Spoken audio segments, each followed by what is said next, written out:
Huwag mong pigilan ang tay mong yan, para hindi sumakit ang iyong tiyan. Bakit mo ba kasi laging pinipigilan? Babaho utot mo pag napanis yan sa loob ng iyong tiyan.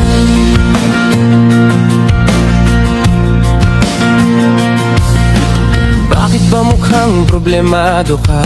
At bakit ba pinagpapawisan ka? May kasalanan ka bang nagawa? Tila ba ikaw ay hindi na makahinga? Umiikis pa ang iyong mga paa. Bakit ba kasi hindi mo pa nilabas yan ng umaga? Kaya tuloy ngayon ikaw ay nahihirapan na. Sa tayo mong kanina gustong kumawala. Huwag mong pigilan ang tayo mong yan, para hindi sumakit ang iyong tiyan.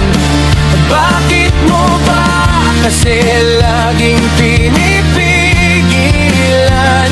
Babaho utot mo pag napanis